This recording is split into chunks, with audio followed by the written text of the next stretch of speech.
ಸಮಗ್ರ ನೀರಾವರಿಗೆ ಆಗ್ರಹಿಸಿ ಹುಕ್ಕೇರಿಯಲ್ಲಿ ಸರ್ಕಾರದ ವಿರುದ್ಧ ಬೊಬ್ಬೆ ಹೊಡೆದು ರೈತರು ಪ್ರತಿಭಟನಾ ಮೆರವಣಿಗೆ ಮಾಡಿದ್ದಾರೆ.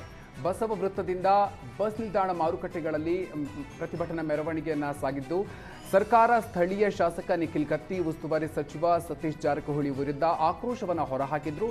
ಕಳೆದ 3 ದಿನಗಳಿಂದ ಬೆಳಗಾವಿ ಜಿಲ್ಲೆಯ ಹುಕ್ಕೇರಿ ಪಟ್ಟಣದಲ್ಲಿ ರೈತರು ಹೋರಾಟವನ್ನು ನಡೆಸ್ತಾ ಇದ್ದಾರೆ.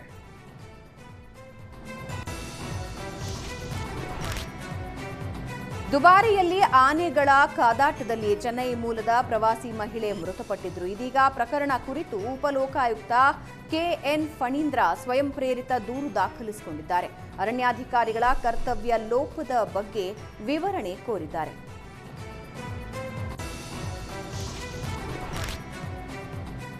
ಶ್ರೀರಂಗಪಟ್ಟಣದ ವೆಲ್ಲೆಸ್ಲಿ ಸೇತುವೆ ಆತ್ಮಹತ್ಯೆಯ ಹಾಟ್ ಸ್ಪಾಟ್ ಆಗ್ತಾ ಇದೆ. ನಿನ್ನೆ ರಾತ್ರಿ ಸೇತುವೆ ಮೇಲಿಂದ ನದಿಗೆ ಧುಮುಕಿ ಮೈಸೂರಿನ ಮೇಟಗಳ್ಳಿ ನಿವಾಸಿ ಶಿವಕುಮಾರ್ ಆತ್ಮಹತ್ಯೆಗೆ ಯತ್ನಿಸಿದ್ದಾನೆ. ನದಿಗೆ ಬೀಳೋದಕ್ಕೆ ಹೋಗಿ ನದಿ ಪಕ್ಕ ಬಂಡೆಗೆ ಬಿದ್ದು ಶಿವಕುಮಾರ್ ನರಳಾಡ್ತಿದ್ದಾನೆ. ಚೀರಾಟದ ಸುದ್ದಿ ಕೇಳಿ ಸ್ಥಳೀಯರು ಅಗ್ನಿಶಾಮಕ ಠಾಣೆಗೆ ಮಾಹಿತಿ ಕೊಟ್ಟಿದ್ದಾರೆ. ಸ್ಥಳಕ್ಕೆ ಬಂದ ಅಗ್ನಿಶಾಮಕ ಸಿಬ್ಬಂದಿ ಆತ್ಮಹತ್ಯೆಗೆ ಯತ್ನಿಸಿದ ವ್ಯಕ್ತಿಯನ್ನ ರಕ್ಷಣೆ ಮಾಡಿದ್ದಾರೆ. 1 ವಾರದಲ್ಲಿ ಈ ಸೇತುವೆ ಮೇಲಿನಿಂದ 4 ಆತ್ಮಹತ್ಯೆಗೆ ಯತ್ನಿಸಿದ್ದು, ಸದ್ಯದಲ್ಲಿ 2 ಮೃತಪಟ್ಟಿದ್ದೆ, ಮತ್ತಿಬ್ಬರು ಗಾಯಗೊಂಡಿದ್ದಾರೆ.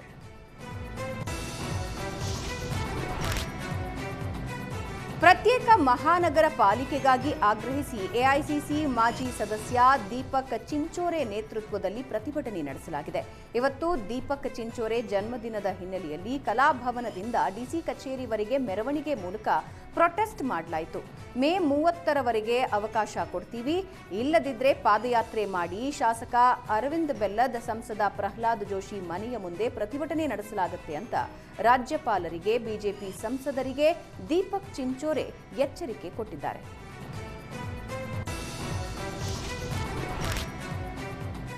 ಭದ್ರಾವತಿ, ಶಿವಮೊಗ್ಗ ತಾಲೂಕುಗಳು ಹಳೆಹೊನ್ನೂರು ಹೋಬಳಿಯಲ್ಲಿ ಮಳೆಯಿಂದ ಭಾರಿ ಹಾನಿಯಾಗಿದೆ. ಸರ್ಕಾರದಿಂದ ಬೆಳೆ ನಷ್ಟದ ಬಗ್ಗೆ ವರದಿ ಬಂದರೂ ಇದುವರೆಗೂ ಪರಿಹಾರ ಘೋಷಣೆಯಾಗಿಲ್ಲ. ಹೀಗಾಗಿ ತುರ್ತು ಪರಿಹಾರವನ್ನ ಘೋಷಿಸಲು ಆಗ್ರಹಿಸಿ ರೈತರು ಶಿವಮೊಗ್ಗದ ಜಿಲ್ಲಾ ಪಂಚಾಯತ್ ಕಚೇರಿ ಎದುರು ಪ್ರತಿಭಟನೆ ನಡೆಸಿದ್ದಾರೆ. ನೋಂದಾಯಿತ ಸರ್ವೇಯರ್ಗಳು ಮುಷ್ಕರದಲ್ಲಿ ತೊಡಗಿದ್ದಾರೆ. ಇದರಿಂದ ಕಳೆದ 6 ತಿಂಗಳಿನಿಂದ ಲಕ್ಷಾಂತರ ಸರ್ವೆ ಅರ್ಜಿ ಬಾಕಿ ಇದೆ. ಜೊತೆಗೆ ಆನೆಗಳ ಹಾವಳಿ ಹೆಚ್ಚಾಗಿದ್ದು, ಇದಕ್ಕೆ ಕಡಿವಾಣ ಹಾಕೋದಿಕ್ಕೆ ರೈತರು ಒತ್ತಾಯಿಸಿದ್ದಾರೆ.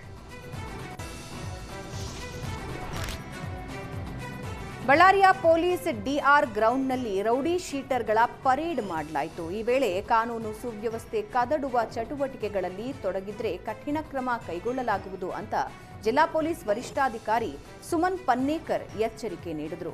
ಸಾರ್ವಜನಿಕರಲ್ಲಿ ಭಯ ಹುಟ್ಟಿಸೋದು, ಗಲಾಟೆ, ದಬ್ಬಾಳಿಕೆ ಹಾಗೂ ಅಕ್ರಮ ಚಟುವಟಿಕೆಗಳಲ್ಲಿ ತೊಡಗಿದ್ರೆ ಕಾನೂನು ಕ್ರಮ ಮುಲಾಜಿಲ್ಲದೆ ಕೈಗೊಳ್ಳಲಾಗುವುದು.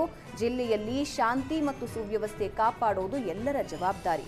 ಸಮಾಜಘಾತುಕ ಚಟುವಟಿಕೆಗಳಲ್ಲಿ ತೊಡಗದೆ ಸಾಮಾನ್ಯ ಜೀವನ ನಡೆಸುವಂತೆ ಸೂಚಿಸಿದರು.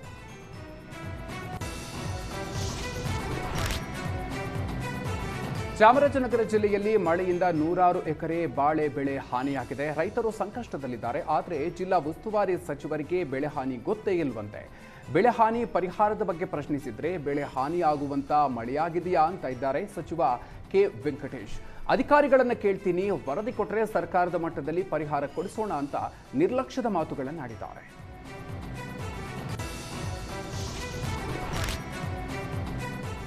ಬೆಂಗಳೂರಿನಲ್ಲಿ ಸ್ನೇಹಿತನೇ ಮನೆಗೆ ಕನ್ನ ಹಾಕಿದ ಘಟನೆ ನಡೆದಿದೆ. ಚಿಕ್ಕಜಾಲದ ಹುಣಸಮಾರನಹಳ್ಳಿಯಲ್ಲಿ ಸುದರ್ಶನ್ ಮತ್ತು ಆತನ ತಂದೆ ಕೃಷ್ಣಾಚಾರಿ ಒಂದು ಮನೆ ಕಟ್ಟಿಸ್ತಾ ಇದ್ರು. ಆ ಮನೆಯ ಕಾಂಟ್ರಾಕ್ಟ್ ಅನ್ನ ಗೆಳೆಯ ಗುರುಪ್ರಸಾದ್ ಸುದರ್ಶನ್ಗೆ ನೀಡಿದ್ರು. ಸ್ನೇಹಿತ ಅಂತ ಕಡಿಮೆ ಹಣಕ್ಕೆ ಒಪ್ಪಿಕೊಂಡು ಕೆಲಸ ಮಾಡ್ತಾ ಇದ್ದ ಗುರುಪ್ರಸಾದ್ ಆದರೆ ಮನೆ ಬಳಿ ಬಂದು ಪ್ರತಿದಿನ ತಂದೆ ಮಗ ಸರಿಯಾಗಿ ಕೆಲಸ ಮಾಡ್ತಾ ಇಲ್ಲ, ಪೂರ್ತಿ ಹಣ ಕೊಡೋದಿಲ್ಲ ಅಂತ ಕಿರಿಕ್ ಮಾಡ್ತಾ ಇದ್ರಂತೆ. ಇದರಿಂದ ಮಾನಸಿಕವಾಗಿ ನೊಂದು ಹೋಗಿದ್ದ ಗುರುಪ್ರಸಾದ್ ತನ್ನ ಬಳಿಯೇ ಕೆಲಸ ಮಾಡ್ತಾ ಇದ್ದ ಇಬ್ಬರಿಗೆ ರಾಬರಿ ಟ್ರೈನಿಂಗ್ ಕೊಟ್ಟಿದ್ದಂತೆ.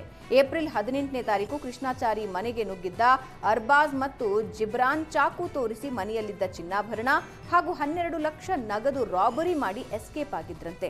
2 ತಿಂಗಳ ಬಳಿಕ ಆರೋಪಿಗಳು ಪೊಲೀಸರ ಬಲೆಗೆ ಬಿದ್ದಿದ್ದು, ಬಂಧಿತರಿಂದ 12 ಲಕ್ಷ ನಗದು, 24 ಲಕ್ಷ ಮೌಲ್ಯದ ಚಿನ್ನಾಭರಣ ವಶಕ್ಕೆ ಪಡೆದಿದ್ದಾರೆ. ರಾಜಧಾನಿ ನಿರ್ಮಾತೃ ಕೆಂಪೇಗೌಡರ ಕೈಯಲ್ಲಿರುವ ಖಡ್ಗಕ್ಕೆ ಕುತ್ತು ಬಂದಿದೆ. ಯಶವಂತಪುರ ಬಳಿ ನಿರ್ಮಾಣ ಮಾಡಿದ್ದ ಕೆಂಪೇಗೌಡರ ಪುತ್ಥಳಿಯನ್ನು 2018ರಲ್ಲಿ ಉದ್ಘಾಟನೆ ಮಾಡಲಾಗಿತ್ತು. ಇದೀಗ ಅಧಿಕಾರಿಗಳ ನಿರ್ಲಕ್ಷ್ಯದಿಂದಾಗಿ ಕೆಂಪೇಗೌಡರ ಖಡ್ಗ ವಿರೂಪಗೊಂಡಿದೆ. ಅಧಿಕಾರಿಗಳ ವರ್ತನೆಯ ವಿರುದ್ಧ ಸಾರ್ವಜನಿಕರು ಕಿಡಿಕಾರ್ತಾ ಇದ್ದಾರೆ.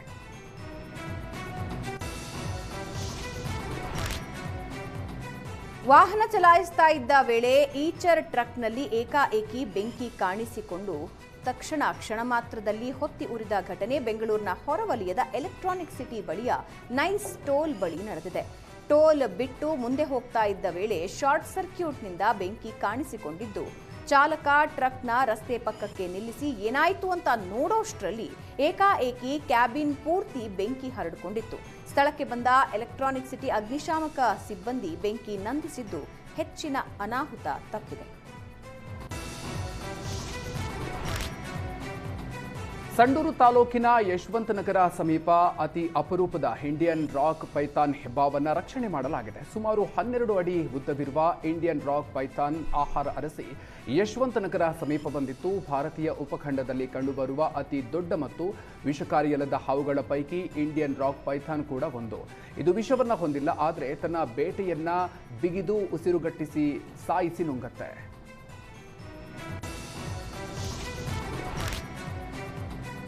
ಹಂಪಿಯಲ್ಲಿ ಬಗೆದಷ್ಟು ವಿಸ್ಮಯಗಳು ಪತ್ತೆಯಾಗ್ತಾ ಇವೆ. ವಿಜಯನಗರ ಜಿಲ್ಲೆಯ ವಿಶ್ವ ಪಾರಂಪರಿಕ ತಾಣ ಹಂಪಿಯ ಹಜಾರಾಮ ದೇಗುಲದ ಬಳಿ 2 ಆಳ್ವರ ವಿಗ್ರಹ ಪತ್ತೆಯಾಗಿದೆ. ಪುರಾತತ್ವ ಸರ್ವೇಕ್ಷಣಾ ಇಲಾಖೆ ಉತ್ಖನನ ವೇಳೆ ಭಗ್ನಗೊಂಡ ಪುರಾತನ ಕಾಲದ 2 ಆಳ್ವರ ವಿಗ್ರಹ, ಪ್ರತಿಷ್ಠಾಪನೆ ಮಾಡುವ 3 ಪೀಠಗಳು ಪತ್ತೆಯಾಗಿದೆ.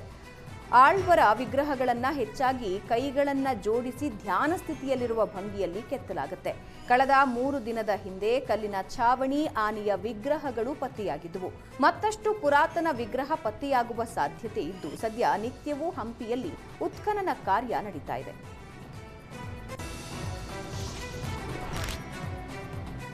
ರಾಜಧನ ನೀಡದೆ ಕಲ್ಲು ಗಣಿಗಾರಿಕೆ ಮಾಡ್ತಾ ಇರೋ ಆರೋಪದಲ್ಲಿ ಕೊಪ್ಪಳ ಸಂಸದ ರಾಜಶೇಖರ್ ಹಿಟ್ನಾಳ್ ಒಡೆತನದ ಕೆ ರಾಜಶೇಖರ್ ಸ್ಟೋನ್ ಕ್ರಷರ್ಗೆ ದಂಡ ವಿಧಿಸಲಾಗಿದೆ. ಗಡಿ ಒತ್ತುವರಿ ಮಾಡಿ ಹೆಚ್ಚಿನ ಪ್ರಮಾಣದಲ್ಲಿ ಕಲ್ಲು ತೆಗೆದ ಆರೋಪ ಹಾಗೂ ರಾಜಧನ ನೀಡದಿದ್ದಕ್ಕೆ ಗಣಿ ಮತ್ತು ಭೂವಿಜ್ಞಾನ ಇಲಾಖೆ 3.39 ಕೋಟಿ ರೂಪಾಯಿ ದಂಡ ವಿಧಿಸಿದೆ.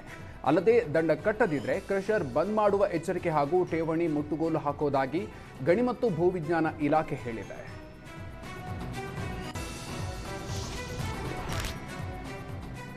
ಬಳ್ಳಾರಿ ಜಿಲ್ಲೆ ಸಿರುಗುಪ್ಪ ತಾಲೂಕಿನ ತೆಕ್ಕಲಕೋಟೆ ಪಟ್ಟಣ ಪಂಚಾಯಿತಿಯಲ್ಲಿ ಸಿಬ್ಬಂದಿಯೇ ದಾಖಲೆಗಳನ್ನು ಕದ್ದು ತಿದ್ದುಪಡಿ ಮಾಡಿದ್ದಾರೆ. ತಿದ್ದುಪಡಿ ಬಳಿಕ ಮತ್ತೆ ದಾಖಲೆಗಳನ್ನು ತಂದಿಟ್ಟ ದೃಶ್ಯ ಸಿಸಿಟಿವಿಯಲ್ಲಿ ಸೆರೆಯಾಗಿದೆ. ಮೃತ ಕಬೀರ್ ಸಾಬ್ ಅನ್ನೋರ ಹೆಸರಿನ ಖಾತೆಯನ್ನ ಶೇಖನ್ ಬಿ ಹೆಸರಿಗೆ ಬದಲಾವಣೆ ಮಾಡಲಾಗಿದೆ. ತೆರಿಗೆ ಮೌಲ್ಯಮಾಪಕ ಬಿ ಷಣ್ಮುಖ ಅವರ ಸಹಾಯದಿಂದ ಸಣ್ಣ ಗಾದೆಪ್ಪ ಬಾವಿಮನೆ ಆಸಿಫ್ ಈ ಕೃತ್ಯ ಎಸಗಿದ್ದಾರೆ. ಆಸ್ತಿ ಖಾತೆ ತಿದ್ದುಪಡಿ ಸಂಬಂಧ ಬೇಡಿಕೆ ಪುಸ್ತಕ ನಾಪತ್ತೆಯಾಗಿತ್ತು. ಕೆಲ ದಿನಗಳ ಬಳಿಕ ಕಚೇರಿಯಲ್ಲೇ ಪುಸ್ತಕ ಪತ್ತೆಯಾಗಿತ್ತು. ಪುಸ್ತಕದಲ್ಲಿನ ಖಾತೆ ವಿವರಗಳನ್ನು ತಿದ್ದುಪಡಿ ಕಂಡು ಅನುಮಾನಗೊಂಡ ಅಧಿಕಾರಿಗಳು ಕಚೇರಿಯ ಸಿಸಿ ಕ್ಯಾಮೆರಾ ದೃಶ್ಯಾವಳಿಗಳನ್ನು ಪರಿಶೀಲಿಸಿದ್ದಾರೆ. ಈ ವೇಳೆ ಷಣ್ಮುಖಪ್ಪ, ಸಣ್ಣಗಾದೆಪ್ಪ, ಬಾವಿಮನೆ ಆಸಿಫ್ ಕೃತ್ಯ ಬಯಲಾಗಿದೆ. ಖಾತೆ ಬದಲಾವಣೆಗೆ ಹಿಂದಿನ ಮುಖ್ಯಾಧಿಕಾರಿ ಪ್ರೇಮ್ ಚಾರ್ಲ್ಸ್ ಅವರ ನಕಲಿ ಸಹಿ ಹಾಗೂ ನಕಲಿ ಮೊಹರು ಬಳಸಿರುವುದು ಬಯಲಾಗಿದೆ. ಇದೀಗ ಮುಖ್ಯಾಧಿಕಾರಿ ಪರಶುರಾಮ್ ತೆಕ್ಕಲಕೋಟೆ ಪೊಲೀಸ್ ಠಾಣೆಯಲ್ಲಿ ದೂರು ದಾಖಲಿಸಿದ್ದಾರೆ.